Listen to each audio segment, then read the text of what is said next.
Rotary Internacional de Elche de la Real Orden de la Dama de Elche, socio fundador y de mérito de la Sociedad de Medicina Intensiva de la Comunidad Valenciana, y tiene el galardón del Premio del Consejo Social de la Universidad Miguel Hernández de Elche en mayo del 2017. Bueno, como vemos es un currículum muy interesante, no digo extenso porque he intentado resumirlo, es mucho más largo, mucho más largo. Yo lo que he hecho es resumirlo, poniendo las frases concretas de sus logros y a mí me gustaría, bueno, que antes de que pasaras a hablar tú, que don Miguel me explicara un poquito cómo se gestó este libro. O sea, sabemos que Jesús nos va a hablar, luego mantendremos un coloquio con él, entonces pueda preguntar, se va a presentar aquí su libro, pero yo me gustaría que en unas breves pinceladas el profesor Miguel Orr Montenegro, que además hace el prólogo del libro, nos explique cómo es posible que un médico se metiera a investigador, historiador local y haya hecho una obra tan buena de un periodo un poco o muy poco conocido de nuestra historia. Y me gustaría de verdad que don Miguel nos dijera cómo fue. Bueno, buenas tardes, encantado de estar aquí con mi amigo Jesús y con todos ustedes. Gracias también por la invitación a la tertulia. La historia de este libro pues fue el resultado de una visita que no recuerdo cómo nos conocíamos. Saben que él, no sé si lo ha dicho en la presentación, que fue concejal por el Partido Popular, yo fui concejal por el Partido Socialista, pero eso, en un país tan complicado como el nuestro, a veces permite tener una relación cordial, aunque parezca imposible por lo que uno ve en los medios, ¿no? Es lo que nos pasa a nosotros, ¿no? Además habíamos tenido también relación a través de los hijos, creo que le di clase, si no a los dos me parece, ¿no? De 3 a 2 de los hijos. Bueno, un día, debió ser por el año 2010, se presentó en la Universidad Miguel Hernández, en la cátedra Pedro Ibarra, y como grandísimo aficionado a la historia, pues me planteó la pregunta de si valía la pena estudiar la carrera de historia. Yo hice todo lo que pude por convencerle para que no lo hiciera, pero sí que se me ocurrió que en la medida en que era licenciado en medicina y que tenía además los cursos de doctorado, que en vez de una licenciatura podía hacer algo mucho más agradecido y que hiciera una tesis doctoral.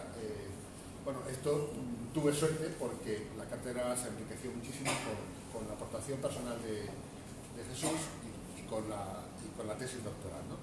Tardó 3 años en hacerla, porque Humberto Eco considera que es el tiempo razonable para hacer una tesis doctoral, otros tardaron más, el doble y el triple, pero bueno, al final, lo digo porque es muy importante que alguien haga una tesis doctoral sobre la historia de nuestra ciudad. Elche es una ciudad que es muy cómoda para trabajar porque tiene un tamaño ideal para estudiar cualquier fenómeno histórico, ¿no? Y la dictadura de Primo de Rivera era un periodo que nadie le había dedicado atención, tiene un tiempo muy razonable de estudio. Estuvimos hablando de otros temas, por ejemplo, la restauración podía ser objeto de una investigación. El problema de la restauración es que de 1875 a 1923 es muy aburrida además. De hecho no se ha estudiado todavía y alguien se atreverá, o varios tendrán que atreverse alguna vez, porque claro, estudiar desde el año 75, la época de Gómez, de Tarí, de Ganga. Primero Gómez es liberal, luego se hace, primero es conservador, luego se hace liberal, luego Tarí, está Andrés Tarí, que es primero liberal y luego se hace conservador. Seguirle la pista a eso es primero el duro y luego el de un aburrimiento insoportable. Entonces, sí que enseguida convinimos que hacer un estudio como historiador, pero también como profesional de la medicina de esos 7 años de la dictadura de Primo de Rivera, pues podía tener principio y fin y podía ser un trabajo, y lo hizo espléndidamente bien. Un tribunal académico pues así lo entendió y le dio la máxima calificación. Y para la cátedra Pedro Ibarra pues fue aquella visita, pues yo desde luego no la olvidaré nunca, porque Elche tiene una tesis doctoral más, no son muchas las que tenemos, y siempre es un acontecimiento y es muy positivo que alguien haga una tesis doctoral sobre la historia de nuestra ciudad. Y ya que me han dado esta oportunidad, pues tengo que hacer propaganda de la cátedra Pedro Ibarra, pero seré muy breve. Llevamos 10 años, uno de nuestros más importantes colaboradores es Jesús, por ahí está también Emilio Martínez, es Modesta Salazar, y otras, no sé si he visto alguno más por aquí, que también ha colaborado durante muchos años, ¿no? Estamos haciendo desde hace 10 años un trabajo que no es bonito, es un poquito más, ¿no? Es, ¿cómo le diría? Pues es absolutamente fantástico el trabajo, ¿no? Estamos haciendo una enciclopedia, solo que en el siglo XVIII, en el siglo XIX y en el siglo XX se hacía en papel. Hoy en papel, como saben, ya no tiene mucho sentido, y la estamos haciendo en una nube, en la red, a través de internet. La página pueden entrar, si no la conocen, usando elche.me, M-E de memoria. La nube tiene sus historias. Por ejemplo, tenemos una despensa que está en Estados Unidos, porque sale más barato tener una despensa en Estados Unidos que en España. Hay una copia que está en Holanda, no me pregunté por qué, porque no entiendo yo de estos viajes. Por ejemplo, si nos hackean piratas, que ya nos pasó un verano, entraron dos tontos de Túnez, me parece que fue, y de repente cuando entrabas en la página veías a un señor con muy mal aspecto, cara de muy pocos amigos y con un texto en inglés que hablaba de asesinatos y tal. Yo ese día que me encontré con eso, había estado en una boda, había tomado 2 cervezas y una copa de cava o 2, y volví a entrar porque pensé, me he equivocado, y me volvió a salir el tipo ese desagradable. Entonces ya pues intervino la universidad, intervino la policía, estuvimos un mes sin trabajar, pero no nos ha pasado nada más que eso. Y al contrario, lo que nos hemos encontrado es una respuesta muy generosa por parte de la ciudad. ¿Qué hemos hecho en 10 años? 7.000 grafías, entre ellas la de Jesús, el doctor Jesús Rueda Cuesta, naturalmente. Hemos recogido 22.000 fotos, me parece, o 23.000, ya estamos cerca de 23.000 fotos, y más de 1.000 filmaciones, ¿no? No hemos hecho sino empezar, y estamos intentando convencer a la audiencia de que ese trabajo se tiene que hacer ahora, pero también dentro de 20 y dentro de 100 años también, porque si no lo seguimos haciendo no merecerá la pena, ¿no? ¿Cuántas fotografías tendremos que recoger? Pues que menos que una por habitante, ¿no? Si somos 240.000 habitantes, pues bueno, estaría bien. Vamos ahora a acercarnos a 25.000 imágenes. Sí quiero añadirles que las biografías, lo bueno que tiene internet es que en los libros, cuando metemos la pata, te duele toda la vida, pero no puedes hacer nada. Ahí está la barbaridad que has puesto, que ha colado, y no hay manera de extraerlas. Pues, puedes poner avisos y puedes poner otras cosas, pero en la web no. En la web trabajamos todos los días. Las biografías nunca están cerradas. De hecho, por ejemplo, yo esta mañana, gracias a su nieto, pues he podido repasar la biografía de un señor que sale en el libro de Jesús, que se llama Juan Ors Román, no, el padre de Juan Ors Román, Juan Ors, no me acuerdo ahora el segundo apellido, pero probablemente es el hombre que hizo más dinero en la Primera Guerra Mundial fabricando alpargatas. Ganó tanto dinero que compró el huerto del cura por 25.000 pesetas, compró nada menos que el cuartel viejo, no sé cuánto dinero, porque eso no me lo he dicho a la familia, 25.000 pesetas, no sé si he dicho euros, no, 25.000 pesetas, porque el cura resulta que tenía 25 sobrinos y tenían que cobrar una cantidad razonable cada uno de ellos, ¿no? Juan Ors Miralles, ahora la CEIME tiene esta cosa.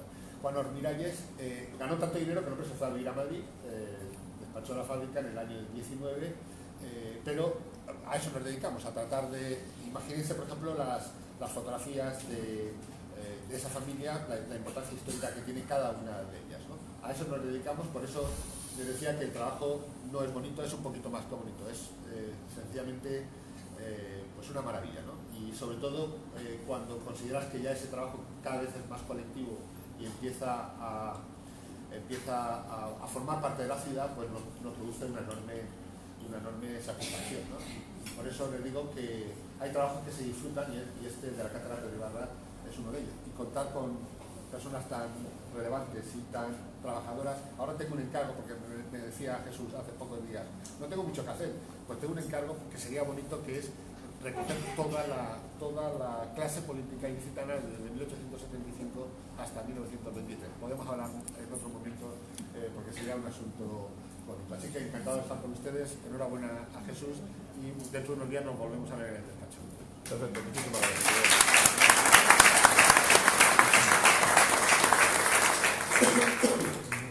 Por favor, pongan los móviles en silencio. Bueno, bastante apabullada, como pues, imagino que se pueden imaginar ustedes, me encuentro en este momento, después de la exposición que me han hecho, que recordé en mi biografía. Menos mal que no dije la fecha de la primera comunión, que si yo también la dice. Y luego, cuando de Miguel no le haga mucho caso, porque es que es tanta la amistad y la gente que nos tenemos que yo creo que a veces me ciega más y pierde la objetividad. De cualquier modo, muy agradecido a ellos por su presentación, muy agradecido a ustedes también por su presencia, y vamos a entrar en materia. Decía hace un momento Miguel que la dictadura de Primo de Rivera es un periodo que algunos definen como apasionante, pero que la mayoría le han pasado los libros de historia por encima como si no hubiera existido. Es un periodo oscuro, es un periodo en el que hay relativamente poca información, teóricamente, y que en los libros de historia pues apenas se cita. Es un pasaje que sí está ahí, pero nadie le da una importancia debida. De hecho, hay una hispanista británica que ha calculado que sobre la Guerra Civil Española y la Segunda República se han escrito más de 30.000 libros.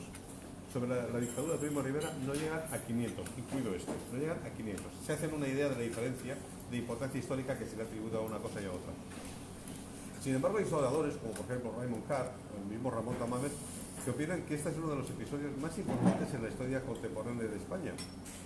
Dicen que la ruptura de la constitucionalidad del gobierno de Alfonso XIII por el golpe de Estado de Primo de Rivera fue el paso previo que dio lugar al advenimiento de la Segunda República. De tal manera que afirman que sin la dictadura de Primo de Rivera no habría venido la Segunda República. Obviamente, sin la Segunda República no habría venido la Guerra Civil.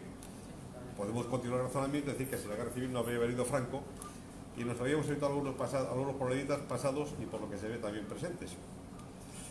¿Qué aportan estos estudios? ¿Por qué tienen vigor estos estudios? Miren, más o menos desde mediados del siglo pasado, desde los años 1950, tomó vigencia un nuevo enfoque de la historia, lo que se dio llamar la intrahistoria, ya Unamuno lo definía así como intrahistoria, o la microhistoria. Es decir, estudios de los lugares de la memoria. En lugar de centrarse en la historia, en los grandes hechos, las grandes batallas, Waterloo, Austerlitz, Bailén, etc. No, detalles más concretos. Vamos a analizar en un sitio concreto, unas personas concretas, unos hechos concretos en unos sitios determinados. ¿Esto qué ventaja aporta?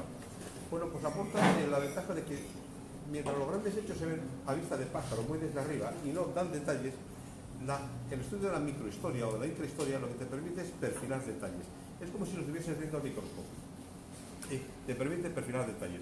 Es como si a la hora de ver un muro, en lugar de ver todo el muro completo, pudiésemos ver ladrillo a ladrillo cómo se ha hecho. Claro, esto da mayor capacidad de detalle, de modo que cuando luego quieres hacer la historia global, tienes mucha más información recogida que si lo haces a vista de pájaro, como se hacía antes. Esa es la ventaja que tienen los estudios locales como este. Este fue el motivo por el que nos centramos en la microhistoria de Elche. ¿Por qué vino el golpe de Estado de Primo de Rivera? ¿Qué pasaba? ¿Cómo estaba el patio por aquí entonces? ¿Qué pasaba en España? Bueno, esto desde la muerte de Cánovas del Castillo y de Sagasta y ya desde la coronación de Alfonso XIII como rey en 1902, los partidos políticos que se crearon en la Restauración, que nos hablaba Miguel hace un momento, el Partido Conservador y Liberal, mantenidos de una forma homogénea por los dos líderes, empezaron a fragmentarse, a atomizarse, empezaron a salir grupitos, familias, escisiones, de modo que empezaron a salir una serie de secciones, cada una suficientemente pequeña como para ser incapaz de formar gobierno por sí misma, suficientemente enfrentadas entre ellas como para no poder hacer alianzas que conformasen un equipo de gobierno, pero eso sí, eficacísimas a la hora de impedir gobernar y de derribar gobiernos. De hecho, para que se hagan una idea, entre el periodo que va de la coronación de Alfonso XIII, 1902, al golpe de Estado de Primo de Rivera, 1923, en esos 21 años hay 32 presidentes de gobierno en España. 32. Alfonso XIII reconocía públicamente a Julián Cortés Caballero y decía: es que no me queda gente, es que he salido a un ministro cada 15 días. Imagínense cómo podía ser gobernar eso. Si ahora con 84 diputados hay problemas, imagínense entonces con un montón de familias más. ¿Qué ocurre? España está gobernada entonces por un sistema que ya había definido Joaquín Costa como de oligarquía y caciquismo. Los grandes caciques, los grandes poderosos, los grandes terratenientes eran los que dominaban la esfera política. Participar en política era algo que estaba reservado a los grandes, a los poderosos. Ser elector era un privilegio de los ricos y ser elegible era una carrera de obstáculos, de modo que nadie participaba en política. Por razón decía Ortega y Gasset que el pueblo español ha dado la espalda a la política porque la política ha dado la espalda al pueblo. Era algo que, bueno, ¿qué ocurre? Cuando había una crisis de gobierno, el rey tenía la potestad, porque así se lo daba la Constitución de 1876, disolvía las Cortes y encargaba a alguien la formación del gobierno. O al revés incluso. Encargaba la formación del gobierno y le daban decretos de disolución de las Cortes. Este señor, con el decreto en el bolsillo, convocaba elecciones. Y se hacía lo que se llamaba el encasillado. Es decir, que el resultado de las elecciones, las votaciones, las urnas que se ponían aquí en Elche, el resultado ya se sabía en Madrid antes de poner la urna. Es decir, que se sabía quién iba a estar, quién iba a ser, y obviamente los votos, si había votos, no eran libres, eran comprados, y el sábado mañana era el encasillado. Tienen que salir tantos de aquí, tantos de aquí, tantos de aquí, para conformar la mayoría que le diese, la mayoría parlamentaria, al señor que había encargado de formar el gobierno. Claro, iba a durar, pues, lo que estoy diciendo, 15, 20, 30, 40, 50 días, porque enseguida empezaban las camarillas a hacer la vida imposible, terminaba por dimitir o por cesarle, y otra vez empezábamos los nuevos. ¿Qué ocurre? Esto desde el punto de vista político, pero vámonos un poquito más atrás. Estamos en el 2018, va a ser muy poquito, dentro de 2 meses, se cumplirá el centenario del fin de la Primera Guerra Mundial. Una guerra mundial que sacudió a Europa en los cimientos hasta hacerla temblar. Recuerden que en aquella época había 4 grandes imperios, que eran el británico, el austrohúngaro, el ruso con los zares y el otomano de Turquía. La guerra mundial, la Primera Guerra Mundial, hace tambalearse un poco al británico y desaparecen los otros 3. Se crean una serie de estados de nueva generación, sobre todo en el centro de Europa, se modifican las fronteras, y ese cataclismo, que costó millones de vidas, permitió a España, que se mantuvo neutral, o al menos no beligerante, porque hubo sus más y sus menos, como si podemos, como comentaremos a lo largo de la charla. Al mantenerse neutral, ¿qué le pasa? Pues que tuvo todos los mercados abiertos, con lo cual toda la producción que podía hacerse en España estaba vendida en el extranjero. Imagínense productos de primera necesidad, hortícolas, frutícolas, productos semi-elaborados, productos elaborados, maquinaria, materias primas, carbón, todo. Todo lo que se producía en España estaba vendido y a precios exorbitantes, porque claro, los países en guerra tenían que pagar lo que fuese por tenerlo. ¿Qué ocurrió entonces? Que las grandes fortunas se dispararon, se hicieron auténticos fortunones. ¿Cuál fue la contraprestación a esto? Pues que si un empresario tenía vendido en el extranjero su producto a un precio desmesurado, no lo iba a vender en España a precio corriente. Aunque los salarios subieron un poco, los precios subieron mucho más, con lo cual la brecha entre salario y precio se hizo exorbitante. ¿Qué ocurrió? Problemas de carestías, de hambrunas, de mala alimentación. ¿A qué dio lugar esto? Pues ante una situación que no hay más que 2 posibilidades, o exilio o rebelión. Vino las huelgas, vino la famosa huelga de 1917, vino todos estos caras económicos, y España, que inicialmente había nivelado su balanza de créditos, agrandó muchísimo más la diferencia existente entre precios y salarios, de modo que el trabajador se vio todavía peor que estaba antes. Claro, ¿qué ocurre cuando termina la guerra? Pues que todo este mana desaparece. Ya no se puede producir porque ya no se vende. Los países dejan de comprar y empiezan a producir. Entonces, ¿qué ocurre? Que no se fabrica, no se vende. ¿Y qué hacen los empresarios? Pues lo de siempre, bajo contención para contener los costes, bajos salarios. Con lo cual, si antes ya había problemas por la diferencia, ahora más todavía porque lo que se bajan son los salarios. Esto da una serie de descontentos a nivel de toda España, de modo que hay huelgas, mítines, problemas. Estos problemas se agudizan mucho más, sobre todo en la zona de Cataluña, donde el sindicato, predominantemente anarquista, ya decide pasar de la manifestación al motín, y del motín al atentado, y del atentado al asesinato. Pero la situación en Cataluña se vuelve muy difícil. Hay muchísima literatura escrita. Por ejemplo, Eduardo Mendoza, en su libro La ciudad de los prodigios, lo describe perfectamente. Y la situación en España ya es muy rara, ya es muy difícil. Inestabilidad política, inestabilidad social, inestabilidad económica. Aquí hay que hacer algo. Aquí hay que hacer algo y a raíz de que esto se eleva. Tan es así que a finales de 1918 coge a los principales líderes políticos, Maura, Dato, Romanones, Alba, etcétera, los encierra en el despacho con llave y dice: miren, señores, son las 10 de la noche, si al amanecer no han formado ustedes un gobierno de concentración nacional, yo me marcho. Yo me marcho. No, viendo la que se venía, se pusieron de acuerdo y formaron un gobierno de concentración nacional que duró exactamente lo que un pastel le aportó al colegio, porque las camarillas siguieron haciendo lo suyo y se acabó el... ¿Qué ocurre? Que ya todas las voces empezaban a acabar por una solución drástica, el famoso cirujano de hierro que pedía Juan Lucas.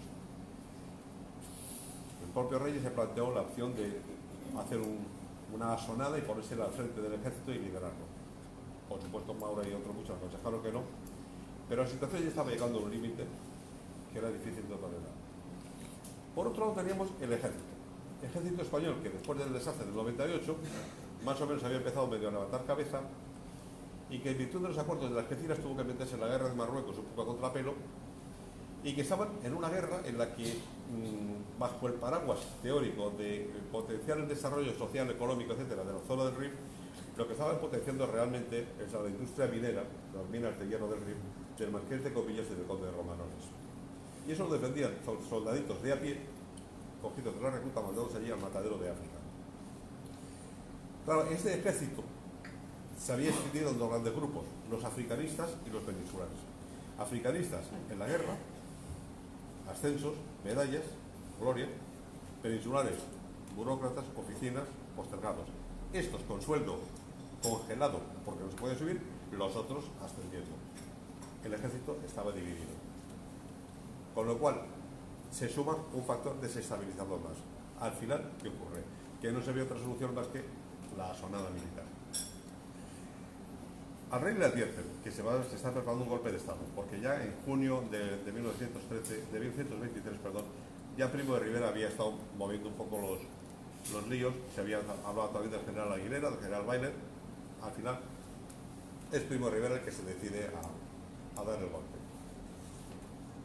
Alfonso XIII, avisado, se va a pasar unos días a San Sebastián y allí le comunican que ha tenido lugar en la asonada de Primo de Rivera. Tranquilamente deja pasar el tiempo a ver cómo evoluciona, y cuando ya ve que ha cuajado el golpe, vuelve a Madrid. El presidente del gobierno, Marqués de Lucemas, le pide permiso para procesar, detener y juzgar sumariamente a los militares golpistas. Y el rey le dice: pero vamos a ver, Manuel García Prieto, ¿tú me garantizas que mantienes el orden público en España? Y dice: pues no, pues nada, ya te puedes ir marchando, que aquí se queda este. Entonces, el rey le da los poderes a Primo de Rivera. Primo de Rivera en ese momento nombra un directorio militar compuesto todo por generales, aunque asume él toda la responsabilidad. Y lo que hace primero es nombrar una serie de generales y ocuparse. Él afirma tajantemente que no es un dictador, que él no ha venido a derogar la Constitución, sino a modificarla. Lo único que quiere es retirar los viejos partidos políticos, hacer unos nuevos, y que esa escoria que él decía de la política desaparezca y entre gente sana, honesta, sin rencillas y sin banderías. Se compromete a que en 90 días ha cumplido su misión y se retira. Como vemos, duró 7 años. Bien. Proclama la ley marcial y se hace con el poder. Hasta aquí, si lo ponemos en sentido purista, no había pasado nada. Estábamos dentro de la ley. Porque la Constitución española de 1876 permitía al rey, como he dicho antes, nombrar al presidente del gobierno. El rey podía nombrar a un conde o a un general. Hasta ahí estamos de acuerdo. Ese nombra a sus ministros, también está constitucional. Por tanto, nadie puede poner pegas.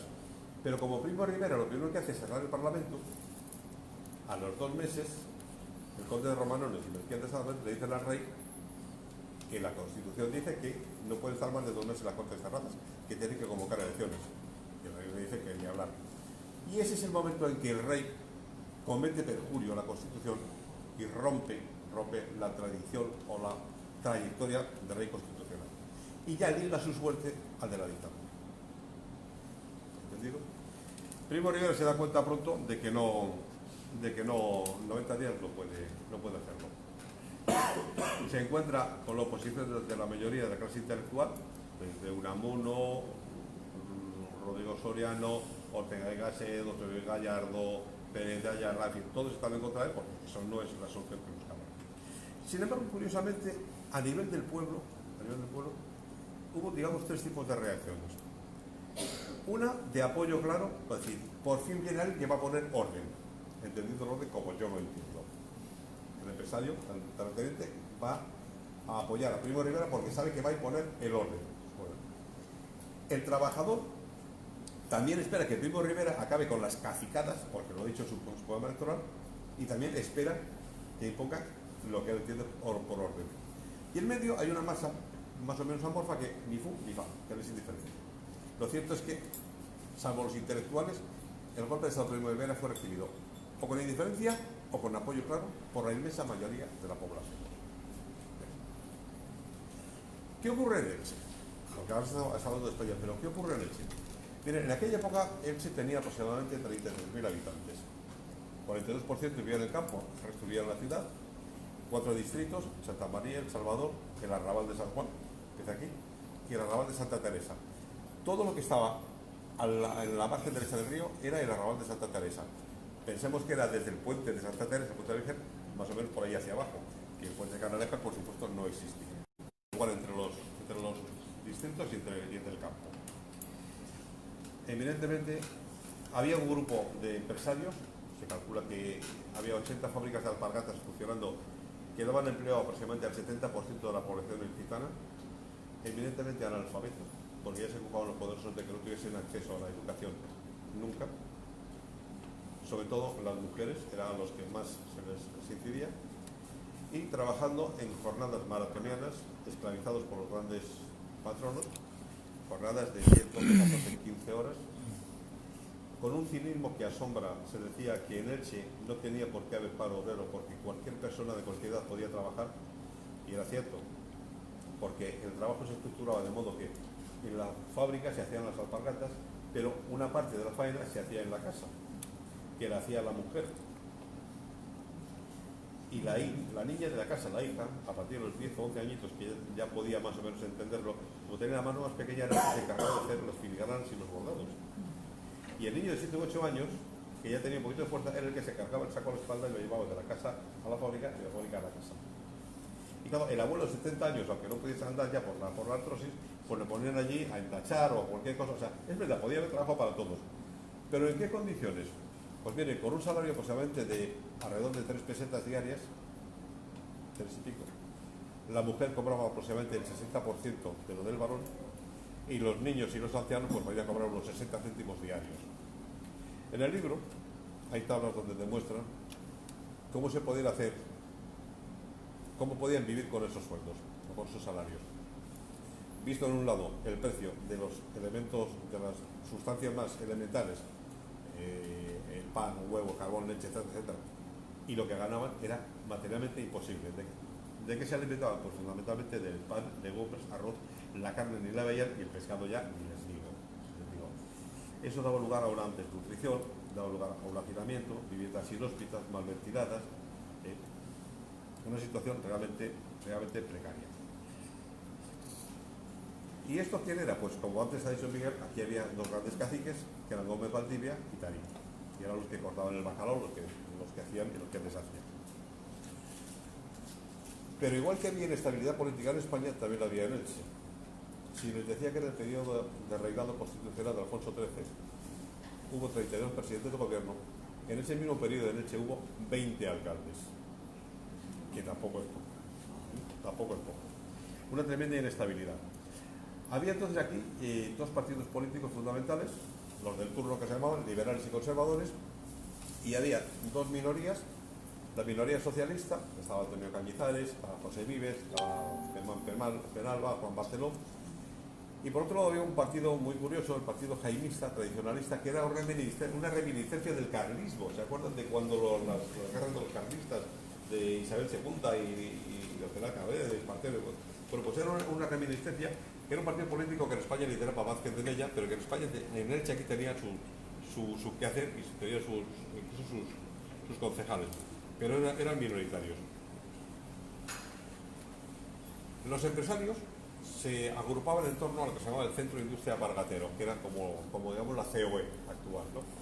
donde ellos defendían sus intereses, llegaban a sus acuerdos, de modo que no se hacía competencia entre ellos, sobre todo a la hora de negociar con los trabajadores, a la hora de vender cada uno como tuviese, y los trabajadores se reunían en torno al que se llama Círculo Obrero Ilicitano, que fue fundado por Juan Bautista Salamacía en la calle, ahora se llama Retor, pero antes era esta calle, y ahí es donde se fundó.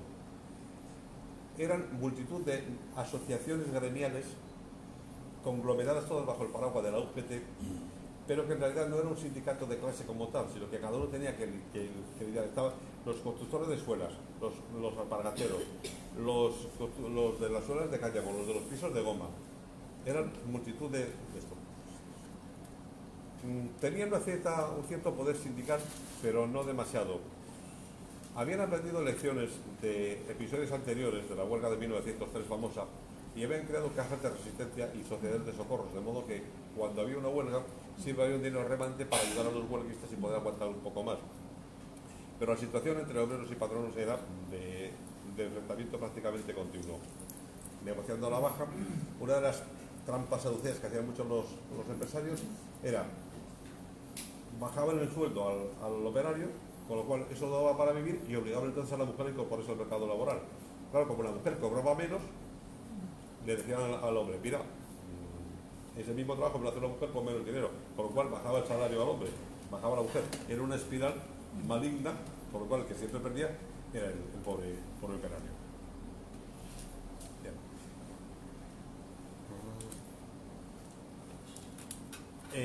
El 13 de septiembre se produce el golpe de Estado y el Ayuntamiento de Elche, más o menos igual que el Gobierno de la Nación, pues no se entera, o hace que no se entera. Sigue habiendo reuniones del consistorio del Ayuntamiento, que se reunía semanalmente, y en el mes de septiembre en las actas no figura ninguna mención al golpe de Estado, como si no hubiera existido.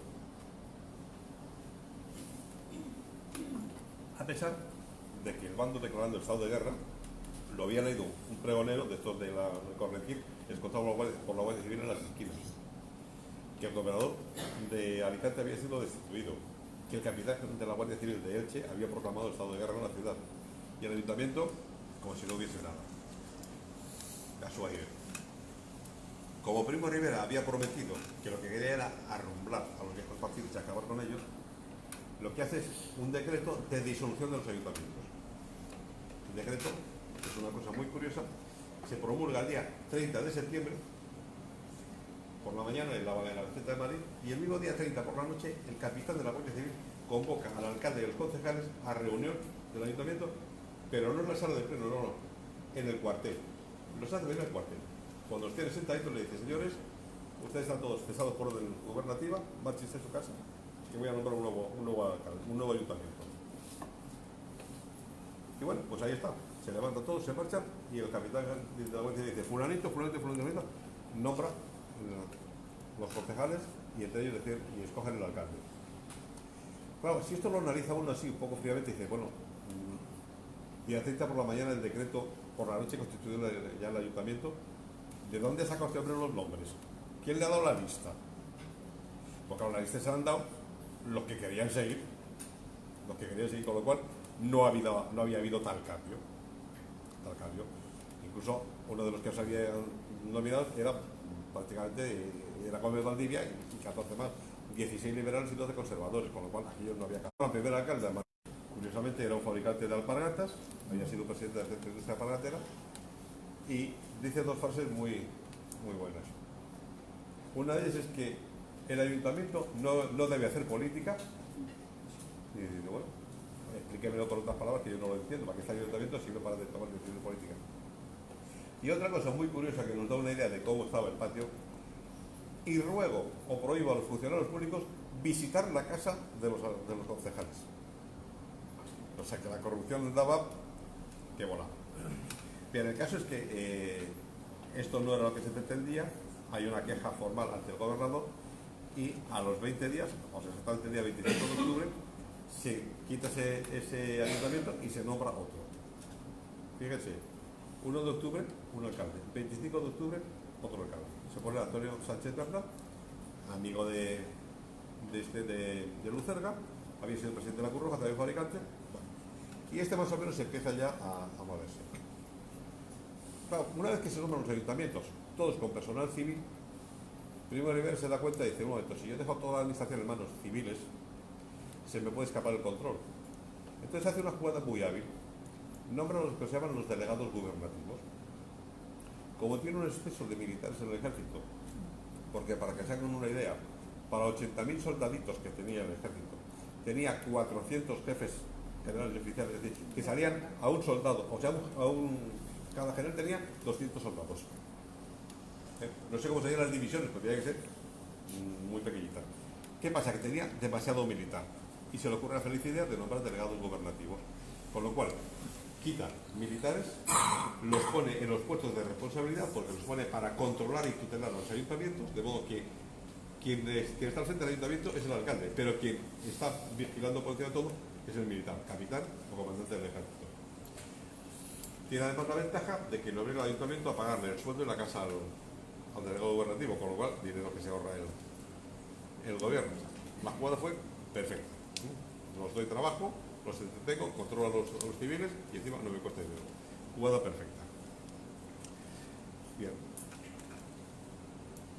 Comienza 1924, más o menos 23 pasa con lo que estoy diciendo, y un grupo de industriales, bueno, de intelectuales ilicitanos, ciento y pico de ellos, deciden que esto tampoco era lo que se había previsto y elevan un escrito al gobernador manifestando su adhesión al directorio y pidiendo que se cambiase el ayuntamiento. Este grupo de intelectuales es el embrión de lo que se dio a llamar la Unión Ilicitana. Había gentes, imagínense, médicos, ingenieros, abogados, etcétera, de alto prestigio. Con lo cual, en febrero vuelven a quitar el ayuntamiento y vuelven a poner otro. Ya vamos por el tercer alcalde en 4 meses. Al final hubo 9, para que se haga una idea mientras que en el gobierno central, Primo de Rivera nombra un directorio militar. En el año 25 lo sustituye por un directorio civil, que modifica un poquito en el 29 por la muerte y el cese de dos ministros, prácticamente lo mantiene constante.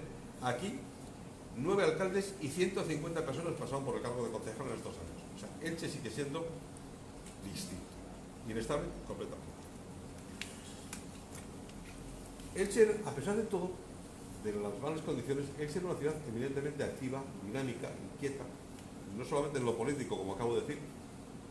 Aquí se publicaban semanalmente 4 periódicos, salían los domingos, estaba Trabajo, que era el órgano de expresión del Partido Socialista o de los trabajadores, La Defensa, que era órgano de expresión del Partido Jaimista, que les decía hace un momento, estaba Nueva Índice, que era de las sociedades corales, que luego hablaré de ellas, y Amanecer. Estos dos últimos eran más de tipo cultural, más de noticias del pueblo, y los otros dos eran claramente políticos. De tal manera que cuando llega el golpe de Estado de Primo de Rivera, Trabajo, el socialista, se pone claramente en contra de la dictadura, le hace una oposición franca y abierta, muy dura, y la Defensa, al contrario, lo que se suma es al golpe y es su órgano, su portavoz oficioso. Y digo oficioso porque una de las cosas que hizo Primo de Rivera, aparte de implantar la censura previa, fue crear una red de periódicos locales suyos, controlados por él, que era su órgano de expresión y de propaganda. Impuso una censura, de modo que cualquier periódico se iba a publicar antes de eso, pasaba por la censura, tachado, lápiz rojo, veías en el libro hay muchas fotos donde se ven artículos tachados, censurados, visados por la censura, censurado. Y aquí se crea el periódico Renovación, que es el organismo o el órgano que utilizan para divulgar sus noticias. Los periodistas se quejaban mucho de que entre las notas de inserción obligatoria del directorio y los anuncios oficiales no les quedaba tiempo, sitio para dar ya ninguna noticia. Pero además de esto, había fundamentalmente 2 masas corales, la coral Coro Clavé y la coral popular Coro Clavé. Importantes, con muchas actividades, había mucha zarzuela, mucha representación, venían compañías de fuera, estas corales actuaban fuera de Elche, en Crevillente, en Alicante, etc. Había una gran actividad. Había un club deportivo, un club de excursionista, un club ciclista, es decir, Elche no paraba. Bueno, aparte del tiro a pisón, pero claro, solamente iban los ricos. Bien. Como les he dicho antes, el motor de la industria fundamental de Elche era la alpargata. Durante la Guerra Civil, pues bueno, como han dicho antes Miguel, Aquí las ventas se dispararon, pudo quien consiguió un pedido en exclusiva para el ejército francés, imagínense lo que supone esto. Pero después de esto vino un gran declive, como les contaba, y para terminar de rematarlo, con la habilidad que caracteriza a los políticos, uno de los principales importadores de alpargatas en Quintana, que era Cuba, rompe las negociaciones y se cierra el convenio, con lo cual la situación en Elche ya llegó a ser absolutamente catastrófica por lo de como les decía antes, Elche había sido muy inquieto, muchos enfrentamientos entre patronal y obreros. De hecho, tuvo que intervenir lo que entonces se llamaba el Instituto de Reformas Sociales, que fue un organismo creado anteriormente para mediar una especie de que este que hay ahora de mediación, para poner paz entre obreros y patrón, buscar un árbitro, un término medio que permitiese acabar con las huelgas. Este Instituto de Reformas Sociales, que consiguió bastantes éxitos y que viene desarrollando el libro desde su génesis hasta su desarrollo completo, incluso con las actuaciones que tuvo en Elche, fue sustituido posiblemente por Primo Rivera por una cosa que llamó la Organización Corporativa Nacional. Era más perfecto que esto todavía, porque nombraba lo que se llaman comités paritarios. Es decir, había tantos representantes de la patronal como de los trabajadores y un presidente que siempre era designado por el gobierno. Y no siempre estaba por el gobierno, las cosas hay que decirlas como son. Pudo hacer mucha paz, acabó con muchos conflictos, acabó con muchas huelgas, consiguió evitarlas, porque lo que hacía además era repartir, buscar la equidad, buscar un poco la justicia.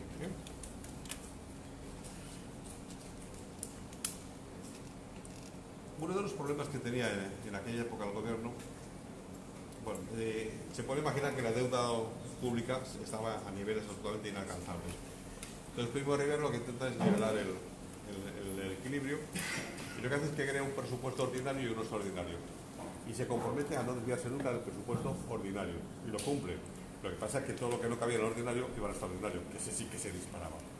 ¿Qué ocurre? Pues que seguimos con el mismo problema: inflación, especulación y malas maneras. Eso ocurrió también en Elche. Uno de los alcaldes, Sebastián Maciá, que se dio cuenta de por dónde iban las cosas, intentando acabar con los especuladores y sobre todo con los terribles intermediarios que siguen existiendo, lo que hizo fue autorizar a los agricultores de Elche a vender directamente sus productos en una zona determinada, en una plaza, con un módico precio, de tanto por la romana y tanto por el carro, de modo que se empezaron a hacer los mercadillos. San Antón, el campo de fútbol, Altavi, los tenemos ya ahí. Miren, aquel grupo de ilicitanos que formaron la Unión Ilicitana hicieron una especie de programa electoral demostrando las grandes carencias que tenía Elche y que se comprometían a resolverlas. Por ejemplo, la acometida de agua potable.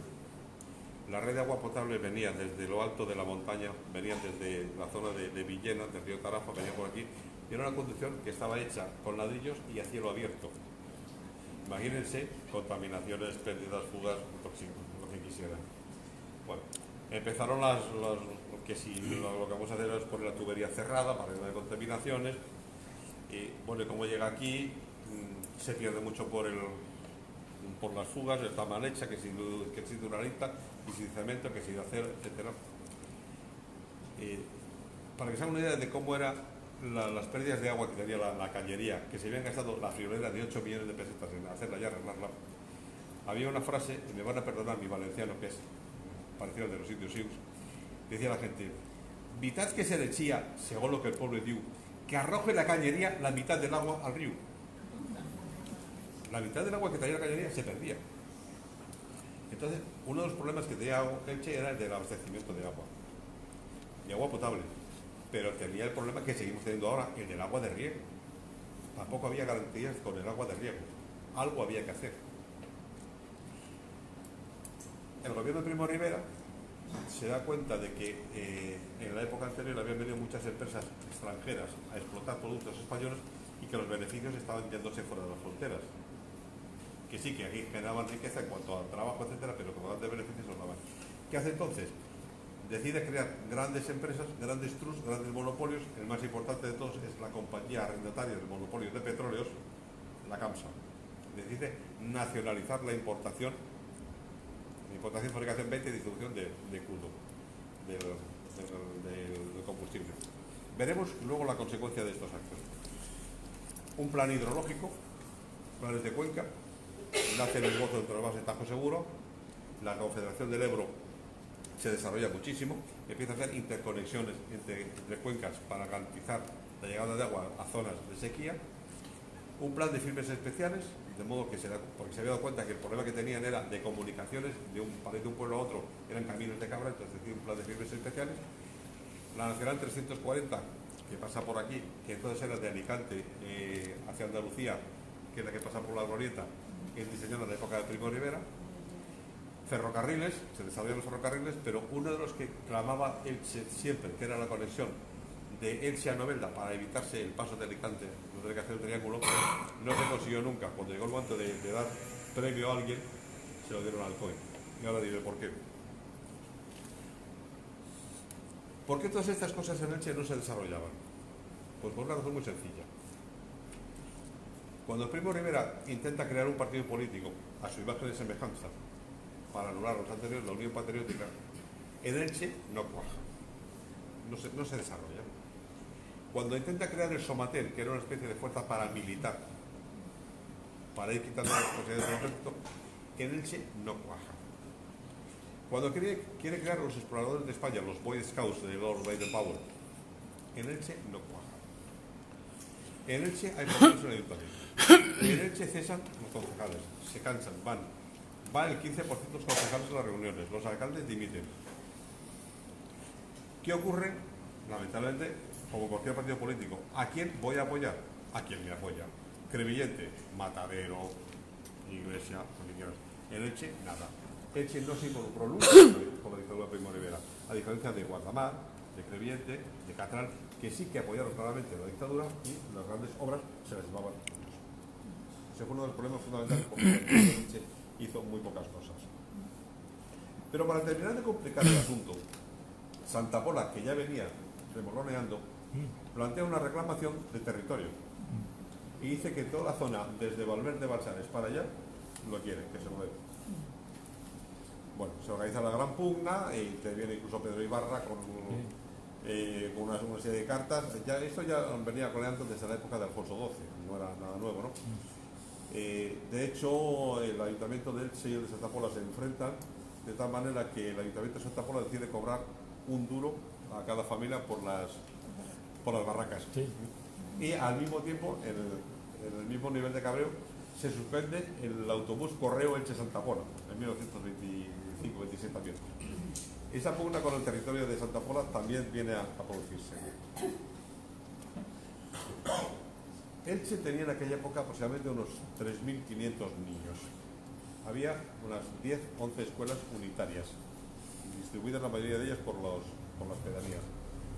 No había en La Hoya, luego se hizo, no había en Las Valles, luego se hizo, pero estaba, por ejemplo, la de Alzábares, estaba alguna en Torrellano, alguna de las partidas. No había manera de desarrollarlo. Cada vez que el gobierno decidía hacer una obra nueva o unas escuelas, se iban a Crevillente, se iban al COI o se iban a ELTA, pero aquí a Elche no venían nunca por la razón que les he dicho antes. Ya muy al final, y después de mucho pelear, se consigue que concedan y aprueben la construcción de las famosas escuelas graduadas, que se inauguran ya al final de la dictadura, pero que la factura le queda para el equipo de gobierno siguiente, lo tuvo que pagar la República. Como les decía antes, había dos corales muy activas. Luego se creó otra conservación municipal. Rivalizaban entre sí. Lo malo de todo es que esa rivalidad se trasladó a un sitio donde no tenía que llegar, porque los cantores de la coral eran los cantores del misterio. Con lo cual empezaron los personalismos y las pugnas entre unos y otros por los papeles principales.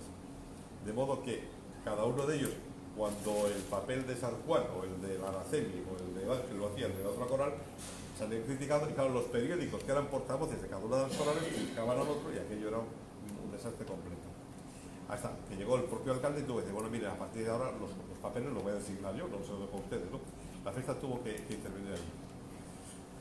Fue muy protegida por una parte del gobierno. En el 1925, siendo alcalde Diego Fernández Ripoll, se creó la Junta Protectora del Misterio.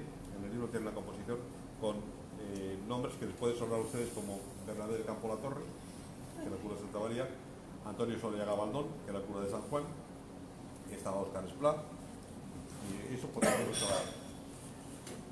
Al final de la dictadura, Primo de Rivera, en una huida hacia adelante, decidió hacer dos grandes actos, como todos los dictadores. Fueron la exposición de Sevilla y la exposición de Barcelona. El de Sevilla nos acordamos todos porque tenemos la Plaza de España tan bonita, que es de la época de la exposición del 29. Pero menciono la exposición de Barcelona por una cosa muy curiosa. Desarrollada la exposición, se recibe una carta de un cura de Barcelona pidiendo que el Misteri d'Elche se traslade a Barcelona para ser representado en la Expo. Y aquí en Elche se armó la tremolina, porque había partidarios de externalizar el Misteri, popularizarlo, que todo el mundo lo conozca, y había quien decía, no, el Misteri es en Santa María y es Santa María, y de aquí no sale. Bueno, esto dio lugar a unas discusiones aceleradísimas y muy cortitas. Bueno, voy a ir abreviando en la medida que sea posible. A final de la dictadura, Primo de Rivera ya ve que lo tiene todo controladito, terminó la guerra de Marruecos, teóricamente hay paz, no hay guerra, la situación económica, según dice, se va manteniendo, la situación política está controlada. Entonces, le pasa como a todos los dictadores, dice, bueno, ¿y por qué me voy a ir? Un dictador nunca encuentra la forma de irse, a la hora de irse. Porque si está mal la cosa, no se puede ir porque no puede reconocer que está peor que cuando él vino. Y si está bien, pues es que lo estoy haciendo bien, tengo que seguir. O sea, nunca ven la hora. Entonces Primo de Rivera lo que decide es fundar, como decía, el partido político, la Unión Patriótica, fundar el Somater, fundar una especie de parlamento, la Asamblea Nacional, de libre designación, y hacer una nueva constitución. Perdón, se me olvidó comentarles una cosa muy curiosa también. En 1924, y auspiciado por el que luego fue el líder de la derecha española, José Calvo Sotelo, se promulgó el estatuto municipal para cambiar por completo la administración. ¿Qué novedad supuso, aparte de la reestructuración? Pues que por primera vez en ese estatuto que se promulgó, fíjense la fecha, el 8 de marzo, permitía a la mujer ser electora y elegible. Electora y elegible en una dictadura, ya saben ustedes que nunca va a serlo, pero sí pudo ser designada. De hecho, aquí en Elche hubo dos mujeres que ocuparon el cargo de concejal, Pepita y María García, que era farmacéutica. O sea, las dos primeras mujeres concejales de la historia de Elche fueron en la dictadura de Primo de Rivera. Bien, el hecho de que la creación de estos grandes monopolios españoles que hacía repercutir sobre los beneficios de grandes empresas hizo que los grandes tours, sobre todo americanos, presionaran mucho al gobierno porque estaban perdiendo dinero. Primo de Rivera y Calvo Sotelo, el ministro de Hacienda, se defendieron y entonces lo que hubo fue una presión tremenda sobre la moneda española que tuvo que devaluarse. Esta devaluación de la moneda, los descontentos de los estudiantes y las algaradas dieron lugar a que, bueno, y el engreimiento de Primo de Rivera dieron lugar a que llegara un momento en que el rey dijo, mira, hasta aquí hemos llegado, tienes que dejar. Y eso, a finales de 1930, perdón, a principios de 1930 en enero, es cuando Primo de Rivera cesa y termina su mandato. Teóricamente el libro debería terminar ahí, pero claro, es que se queda como, porque lo que viene detrás es continuación, y no nos pareció, ahí cuento con la dirección de Miguel Ors, no nos pareció bien terminar en la muerte de Primo de Rivera. Cuando Primo de Rivera termina, el rey no encuentra a quién nombrar y nombra al general Berenguer. El general Berenguer quiere dar un cambio, quiere hacer elecciones, quiere volver por la vía democrática, pero ya tiene una semilla dentro por parte de los partidos de izquierda, republicanos, socialistas, etcétera, en contra. Ya hay un enfrentamiento abierto. En verano se crea el famoso Pacto de San Sebastián, que es el embrión del futuro gobierno de la República. Y Berenguer al final no consigue lo que desea. Y hay un intento de sublevación militar en diciembre en Jaca. O sea, la famosa sublevación de Jaca, que les voy a contar un poquillo para que se hagan ustedes una idea. Habían fijado como fecha de la sublevación el 13 de diciembre, pero luego se dan cuenta que mejor pasarlo al 15. Hablo de Largo Caballero, Lerroux, Prieto, Maura, etcétera, son los que habían fijado las fechas. Pero deciden retrasarlo 2 días. Pero Pero claro, no pueden comunicar a la guarnición, a las municiones, esto así, concretamente a Jaca porque está muy controlado.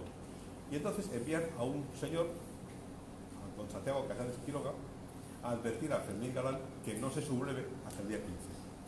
Y este señor va en tren para Zaragoza, luego se para en Huesca, cena en Huesca tranquilamente, y cuando llega a Jaca, dice, bueno, me voy a acostar y mañana ya hablaré con este. A las 3 de la mañana le despiertan los cañonazos. Le pillan todo. Ese fue el motivo porque todos estaban preparados y la sublevación de Jaca fracasó inmediatamente y le costó la vida a Fermín Galán y a Ángel García Hernández.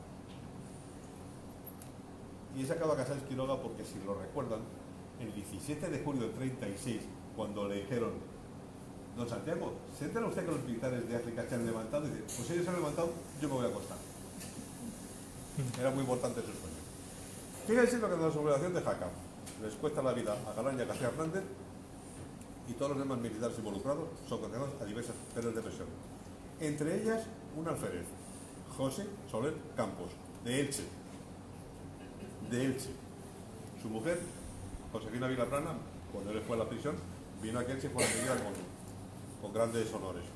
Bien, luego ya viene los problemas de la constitución del gobierno, perdón, de la Junta de Gobierno previa de la República. Aquí son detenidos un montón de ciudadanos republicanos socialistas, son encarcelados, hay un movimiento a favor de la liberación de los presos, luego por fin se produce la amnistía.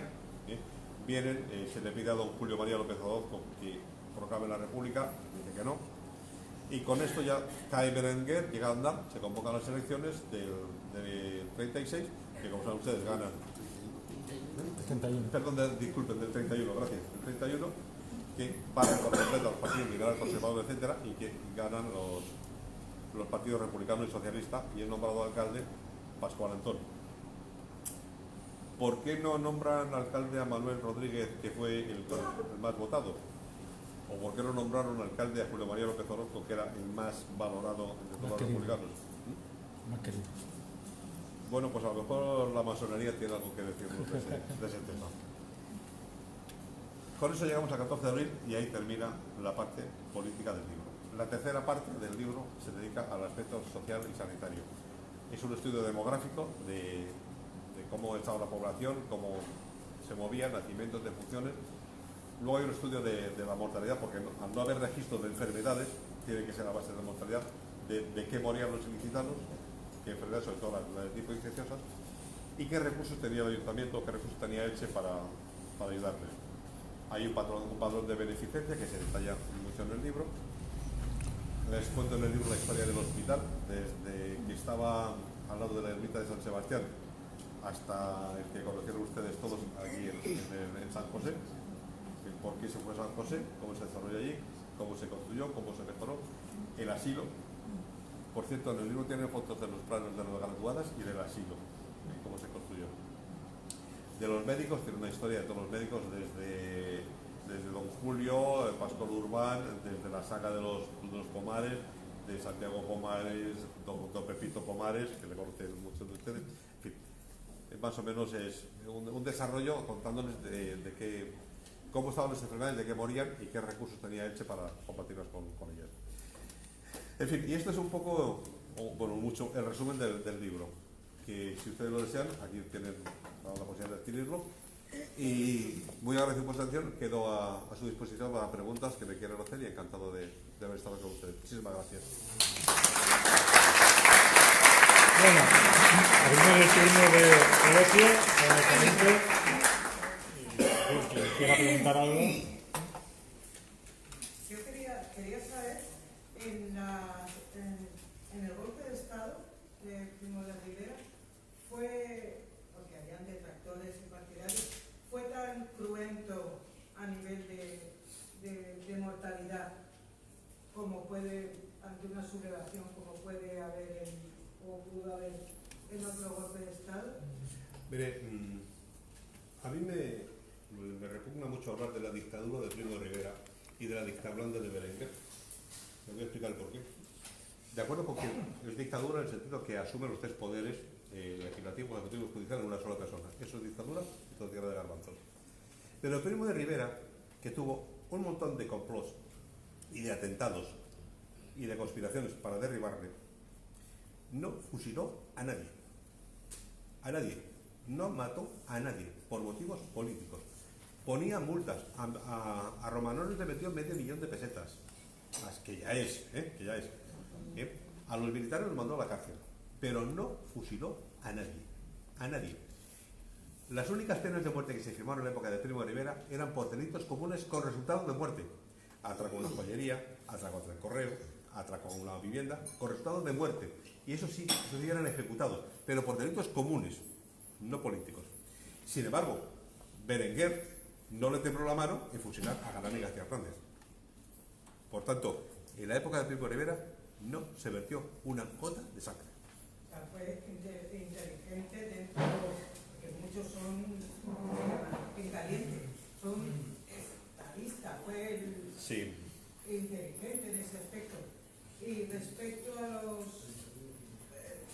doctorados, las tesis doctorales del Che para el señor Os Montenegro, mi tía tiene la tesis doctoral, se basó en el Mostasarte sobre el valenciano, que se hablaba, o sea que, y mi bisabuelo materno se arruinó con la crisis esta de calzado de la alpargata, y por mediación todos son nacidos aquí, todos mis tíos, mi familia materna, y se fue para Melilla.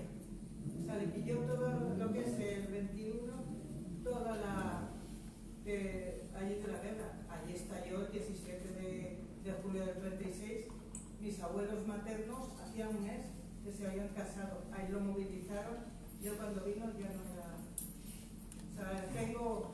La familia es de Elche, pero emigró, tuvo la crisis esta del calzado, de la alpargata, y le dijeron, Melilla se está muy bien. Entonces se fue a Melilla. Luego le daré una tarjeta y me lo manda por escrito lo que le acabo de contar, ¿no? Bueno, muy brevemente, respecto a las tesis doctorales, hay tesis doctorales, alguna del doctor Campello en el siglo XIX hizo una tesis doctoral en medicina, alguna más, un doctor que fue asesinado en la guerra civil, Aurelio Pascual, tenía una tesis en farmacia, pero las tesis doctorales que se han hecho en nuestra ciudad, con algún olvido voluntario, creo que estamos hablando de la década de los 70 del siglo pasado. Es decir, por ejemplo, una de las primeras era de Rafael Ramos Fernández.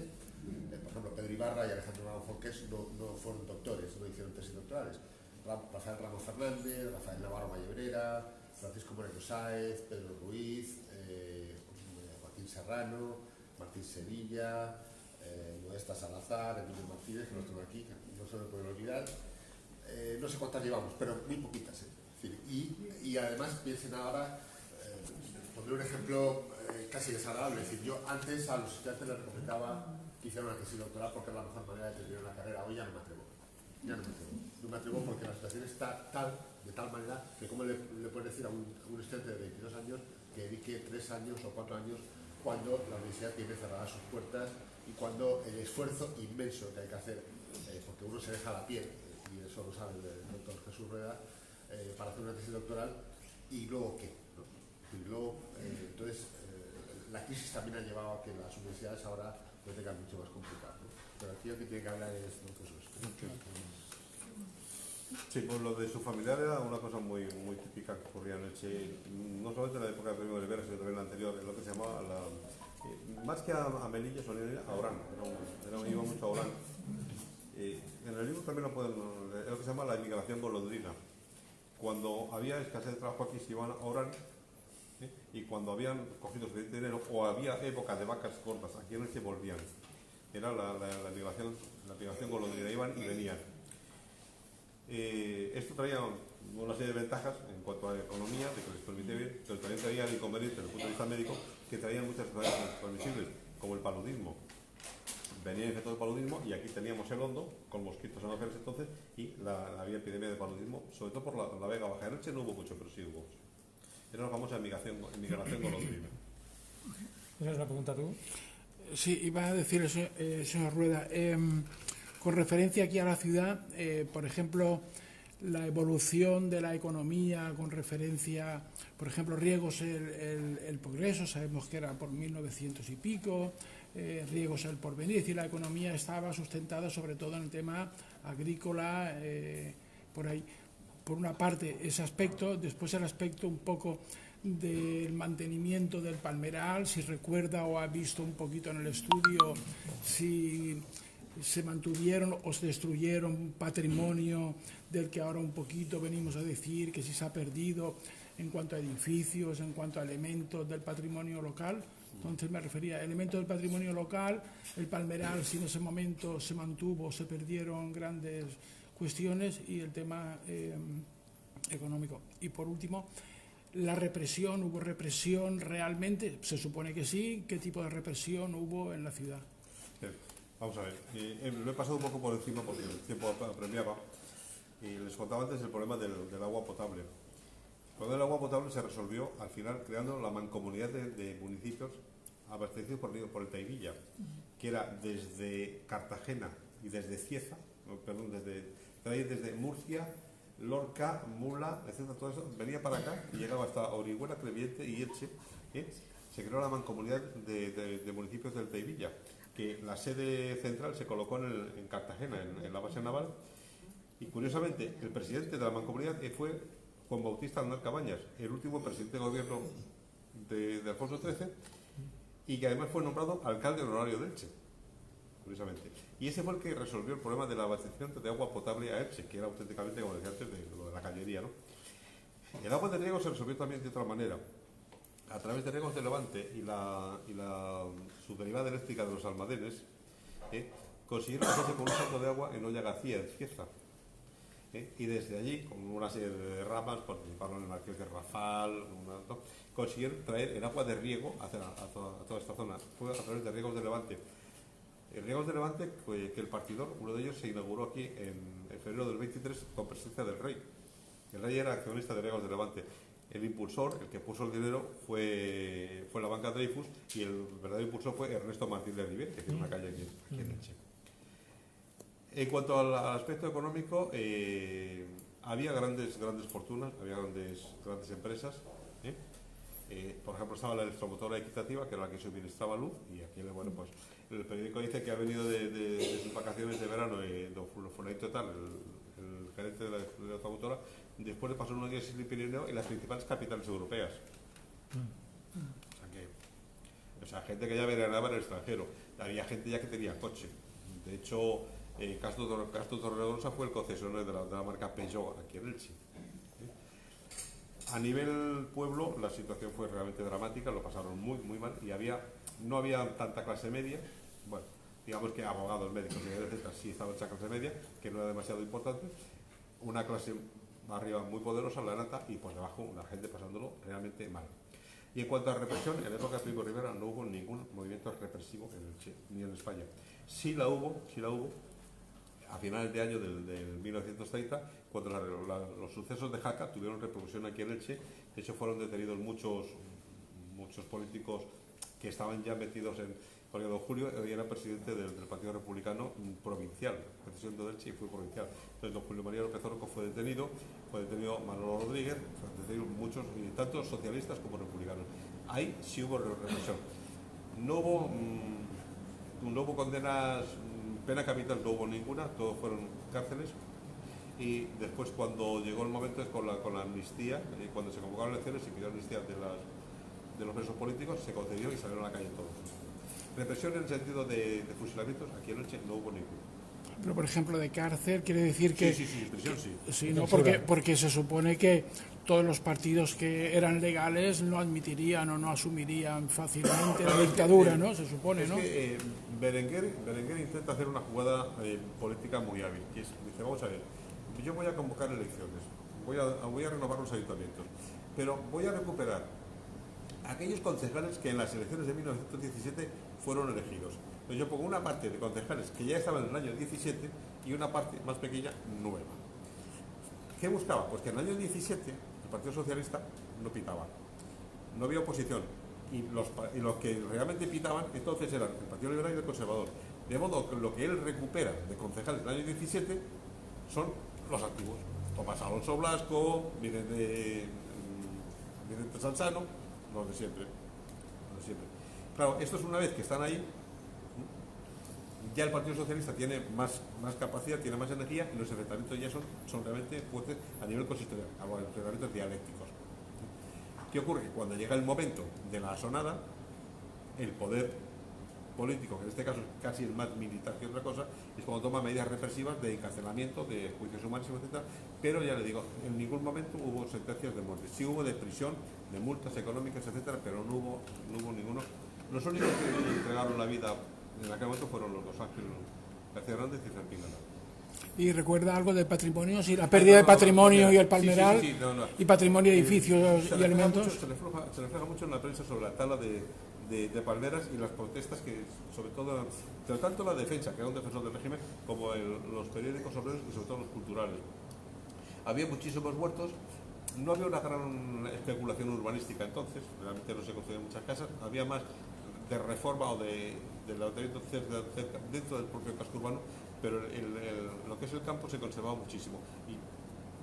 Sí había intención y voluntad clara de proteger el palmeral.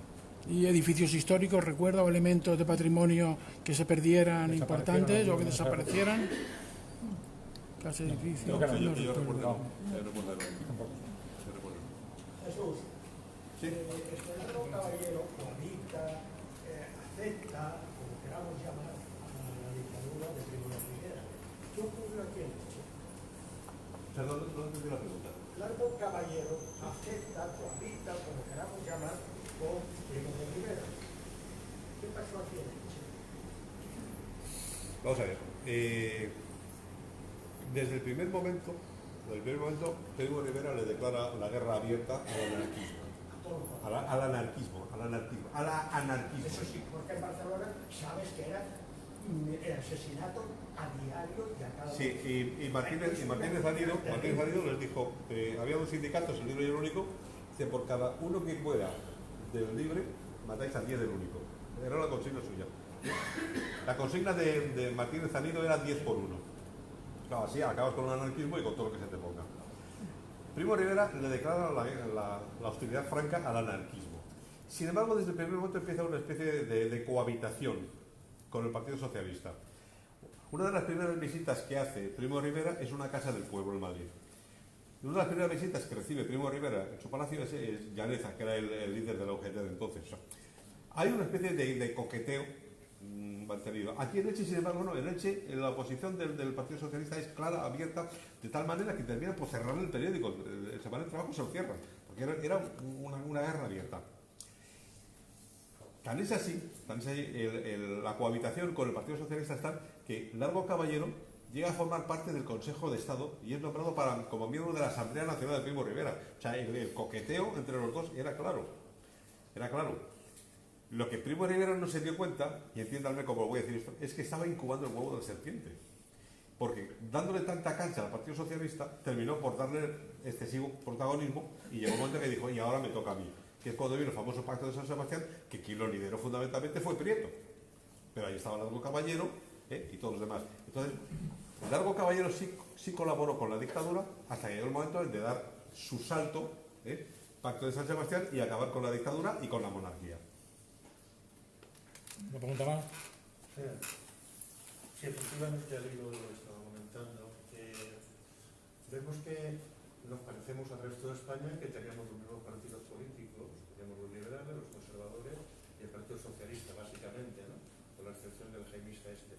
Pero usted ha comentado que no cuaja la Unión Patriota, no cuaja el Somatén, no cuaja absolutamente nada el Elche de todo aquel concepto. Claro, lo que yo quiero preguntar es, ¿tiene algo que ver que aquí el Partido Socialista tuvo una posición distinta a la que tuvo en la mayor parte de España, aunque fue dividida, Prieto por un lado, Besteiro por otro, con Largo Caballero por otro, pero en general fue aceptada? Es que me da la impresión de que nos quedamos como con el plan Barça, o sea, que llegamos tarde, llega el reparto y no estamos, ¿verdad? La similitud que le veo a un momento y al otro, ¿correcto? Entonces digo, ¿cuál puede ser la razón de que aquí no arraigara? Un exceso de fidelidad, se mantuvo, todo el mundo fue fiel a lo que había y no aceptó lo nuevo. No. ¿Por qué razón no aceptaron esto? Y en Crevillente sí, en Guardamar sí, ¿Cuál fue el ingrediente? Los partidos políticos aquí en Elche, ya antes del golpe, eran camarillas, eran familias, pero lo que es el pueblo no participaba en nada, en nada. Cuando llega el golpe y quitan a los que estaban y empiezan a poner gente nueva, la gente que le puede decir, oiga, mire, perdone, muchas gracias por designarme alcalde, pero no, que yo tengo una empresa que tengo 300 operarios que dan de comer, tengo una familia, y a mí esto no me interesa, que yo no quiero la política. No, usted aquí obligado. Claro, en cuanto podía se largaba. Los concejales. Claro, un concejal que tiene, luego se cambió, pero que tenía una reunión de la comisión semanal, un pleno como mínimo al mes, y tenía que estar haciendo labores de concejal, y dije, oiga, mire, que mi negocio es este, lo mío fabricar los alpargatas, lo mío fabricar no sé qué. Entonces, no se involucraba nadie en política. Nadie. Decían, hay que ir a la Unión Patriótica. Pues que vayan. Hay que hacer someter, pues que lo hagan. Pero no se involucraba nadie. O sea, Elche, la dictadura de Primo de Rivera le pasó por encima sin romperlo ni mancharlo. O sea, es que no hizo nada, porque la gente no se involucró. No se involucraba antes en la política, y cuando llegó Primo de Rivera no se ilusionó como en otros pueblos. Y no participó. O sea, no fue fidelidad aún al principio, sino pasotismo puro y duro. Desafección total. ¿Alguna pregunta más? Sí, que me ha hecho un poco gracia, ¿no? Un poco pensado.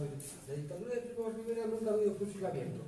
Sin embargo, en Cataluña y en Andalucía, con la ley de fugas, te pegaban 4 tiros en las esquinas. No, en la época de Primo de Y Rivera. Martín Sanido, ministro de Orden Público, decía, cada anarquista que tenga un esto, ir por él y pegarle 4 tiros porque... Lo preciso. Entonces, no son fusilar, como decía Franco, pero un fusilamiento a pie de... Es decir, que hay que decir... Cronología. No vamos a ver si fue antes o huevo la gallina. El caso es que hubo una acción de represión entre el anarquismo, pistolerismo y unas fuerzas militares, paramilitares y policiales y parapoliciales. Eso, a la llegada de Primo de Rivera, se corta. No mata a los anarquistas, los encarcela, pero no los mata. Y no aplica la ley de fugas, simplemente impone la Pax Romana. Aquí no se mueve nadie. Sí, o sea, aquí no se mueve nadie, aquí mando yo. No. Y todo esto que estamos hablando, de lo de Andalucía, la ley de fugas, etcétera, no ocurre en la dictadura de Primo de Rivera. ¿Cuándo ocurre? Antes sí. En la huelga del 17. Antes sí.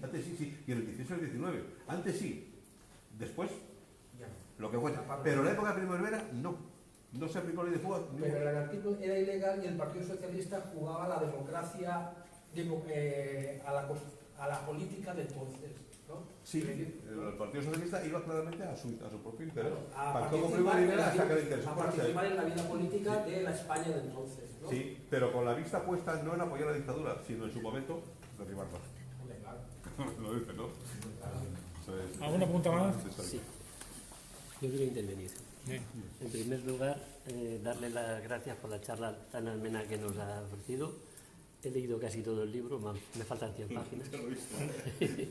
Y quería hacer un par de apuntes. Me ha llamado mucho la atención y me gustaría que comentara algo. Por un lado, que la calle Poeta Miguel Hernández, que antes se llamaba 13 de septiembre, se le puso ese nombre por ese motivo, porque fue el día del golpe de Estado. Y lo que sí que quería que me ampliara un poquito, que me llamó la atención, en los temas sanitarios, en la época aquella que estaba todo Elche lleno de corrales de cabras y que no... Un poema titulado Sol, Luz, Pájaros. Miguel Hernández Guilaber fue el ganador. Lo que pasa es que, bueno, luego Miguel adquirió su popularidad durante la guerra y la posguerra. Y en efecto, según dice Miguel, que en eso sabe más que yo, porque sé muchas más cosas, creo que Elche fue la única ciudad de España que puso una calle a nombre del golpe de Estado. No a nombre del dictador, porque lo que se llama Juan Carlos I era Primo de Rivera. Pero la calle 13 de septiembre, Elche parece ser que fue la única ciudad de España que le puso una calle a la fecha. Fíjese si es importante la fecha que en el emblema de la Unión Patriótica, que curiosamente tengo uno original, pone UP, Unión Patriótica, por Dios, por la patria y el rey, y pone la fecha, 1923, no de fundación de la Unión Patriótica, que fue posterior, sino del golpe. Lo de los cabreros es una cosa muy curiosa. Ocupa muchas páginas del libro y les recomiendo que se lo lean porque es la mayor prueba de inepcia de unos políticos. Aquí hay una epidemia, mejor dicho, una endemia mantenida de fiebre de Manta. Hay una de ellas. ¿Por qué? Pues porque la leche se vendía directamente de la cabra. Incluso hay una foto en el libro de un niño mamando de la cabra. Hay una foto de cabras pasando por el puente de Canalejas, por debajo. ¿Qué ocurre?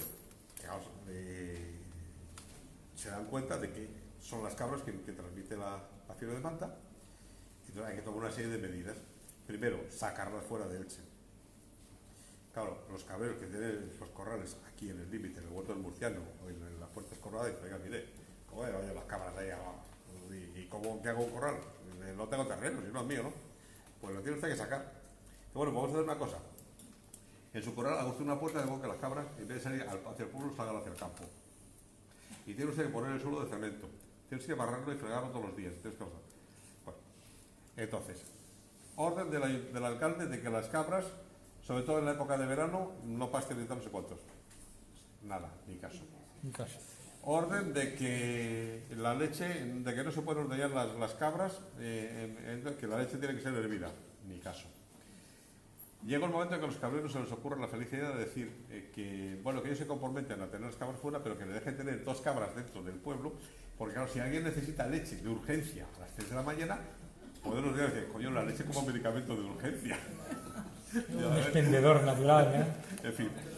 El caso es que el enfrentamiento entre el ayuntamiento y los cabreros, a base de sanciones, de multo, que te hago caso, no me hace caso, otra vez esto, duró 7 años. 7 años. Con orden, no la cumplo, orden, no la cumplo. Al final vino el inspector provincial, analizó las cabras y es que el 70% de las cabras de leche estaban infectadas de brucelos y de fiebre de Manta.